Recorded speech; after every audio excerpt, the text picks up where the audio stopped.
Ndugu zangu wapendwa, tumsifu Yesu Kristo. Hivi umeshawahi kujiuliza hili swali kwamba ni kwa nini baadhi yetu kuna watu ambao tuna chuki nao, hatuwapendi na ukichunguza, ukijiuliza deep down, kwa kweli huoni sababu za msingi kwa nini huwapendi hawa watu hawa ni watu ambao kwa kweli hawajawahi kukukosea au hawajakukosea au hawajakukosea kikubwa namna hiyo au labda hawajatutendea mabaya wala si watu wabaya, wao wenyewe si watu wabaya, lakini kuna namna tu kwamba ule uwepo wao unatusumbua, ule uwepo wao unatukasirisha wakiwepo unahupendi au ule uwepo wao unakupa wasiwasi fulani, ni kama unakuondolea amani. Sasa inawezekana zikawepo sababu nyingi ambazo zinaweza zikapelekea hali hii, lakini leo ningependa nichokoze, nieleze sababu moja ambayo huenda ikakuletea wazo ambalo linaweza likafungua macho ukaona tena jambo hili kwa namna nyingine. Wapo watu wengi ambao labda hatupendi kuwaona labda hatupendi kuwaona kwa sababu tu uwepo wao unatukumbusha kwamba wao ni wema labda kuliko sisi. Uwepo wao unatuonyesha mapungufu yetu. Uwepo wao unaonyesha kwamba kwa kweli hatuko sawa nao, hatuko level moja. Na sasa tusipokubali ukweli wa namna hiyo, tusipokubali kitu kama hicho, tutapata shida sana. Tutapata shida sana. Kwa kweli tutapata shida. Unajua, ndivyo ilivyokuwa kwa Yesu pia. Ndivyo ilivyokuwa kwa Yesu. Unajua, Yesu alikuja kwa sababu ya kutupenda. Yesu alikuja kutuletea uzima. Alikuja kuturudishia tena uhusiano wetu na Mungu. Lakini alichukiwa sana. Alichukiwa sana si kwa sababu alitenda uovu fulani, si kwa sababu ya uovu aliotenda, hapana, bali kwa sababu kila alichokisema au kila alichokifanya kilikuwa kama kioo vile, kioo ambacho kilikuwa kinaonyesha watu hali yao ya dhambi, kioo ambacho kilikuwa kinawamulika watu. Unajua, ukiingia kwenye nyumba ambayo ina giza hata kama kuna nyoka yuko kwenye kona hutamuona, lakini ukiwasha taa mwanga ukatokea, unaona wazi wazi, unaona pale kwenye kona kuna nyoka. Kwa hiyo ule uwepo wa Yesu ulikuwa kama kioo, ulikuwa kama mwanga ambao uliwamulika watu na ukawaweka watu wazi, ukawaonyesha mapungufu yao, na watu hawakupenda. Unajua, Yesu alikuwa mwema, alikuwa mwema kupita kiasi. Na wema wake uliofanya watu wajione ni duni, Unajua, wiki iliyopita nilikuwa ninasoma kitabu cha falsafa tu. Alafu kuna mwanafalsafa mmoja anaitwa Socrates. Alafu huyu alikuwa na wanafunzi wake. Alafu mwanafunzi wake mmoja siku moja alimfuata akamwambia, "Mwalimu, mimi sipendi kukuona wakati mwingine.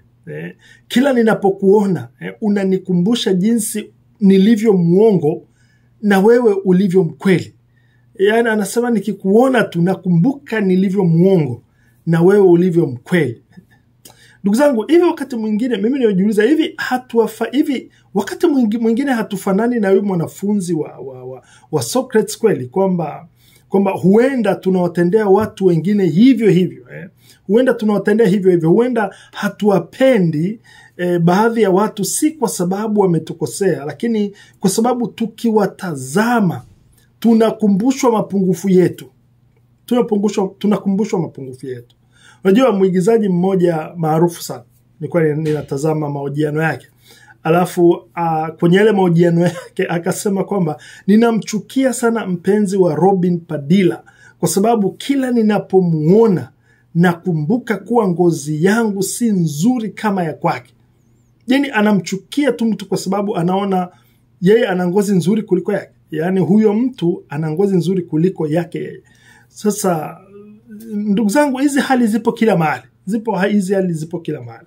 Kuna watu ambao wanakukasirikia au wanakukasirikia, yani si kwa sababu umewakosea, bali wanakukasirikia kwa sababu tu kwa sababu maisha yako, labda tabia yako, labda tabasamu lako linawakumbusha jinsi walivyo na mapungufu, ambacho mimi ninasema ni kitu kizuri. Kama ninamtazama mtu alafu ninagundua ni mwema kuliko mimi, mimi nina mapungufu mengi kuliko yeye, unajua ni kitu kizuri. Anani challenge ili nichukue hatua nyingine tena, nijitahidi kufika pale alipo, na sina sababu ya kumchukia. Sasa leo tujiulize na kujiangalia, hivi ni watu gani tusiowapenda? Alafu tujiulize pia kwamba kwa nini hatuwapendi? Hivi kwa nini humpendi huyo bosi wako? Hivi kwa nini humpendi huyo mfanyakazi mwenzako? Je, ni kwa sababu anakubalika zaidi? Ni kwa sababu anafanya vizuri zaidi? Ni kwa sababu anaonyesha wewe ulivyo mvivu? Na kwa sababu hiyo unamchukia tu bila sababu ya msingi? Kwa nini humpendi huyo mtu? Hivi ni kweli anastahili hiyo chuki unayomuonyesha? Ni kweli anastahili kuchukiwa kiasi hicho? Ni kweli ni mbaya kiasi hicho? Je, au ni kwa sababu uwepo wake unakukumbusha mapungufu yako wewe? Au ni kwa sababu uwepo wake unakupa wewe changamoto, unaonyesha kwamba hujakamilika? Ni kweli hatujakamilika. Kwa hiyo usiogope ukabaki kumchukia mtu kwa sababu tu yeye ni mwema zaidi. Unajua hakuna sababu ya kuwachukia watu kama hawa. Hakuna sababu. Hakuna sababu ya kumhukumu Bwana Yesu kwa sababu ya wema wake. Hakuna sababu. Badala yake, acha wema wa wengine uwe changamoto ya wewe kujiboresha. Acha wema wa Yesu ukuvute na sio ukutenge. Sasa leo ninatamani tubaki na swali hili kwamba hivi ni nani nisiyowapenda? Ni nani nisiyowapenda? Je, ni kwa sababu wanaakisi kile nisichokipenda ndani yangu? Kwa hiyo tumuombe Mungu atujalie neema hiyo, ndugu zangu, ya kujitafiti na kujimulika kweli. Ili kwa namna hiyo ndivyo tutakavyoweza kukua na kupiga hatua. Mungu Mwenyezi awabariki na kuwatunza.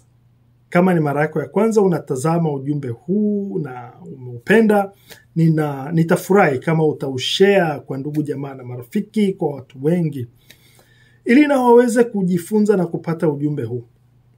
Mungu Mwenyezi akubariki na kukutunza.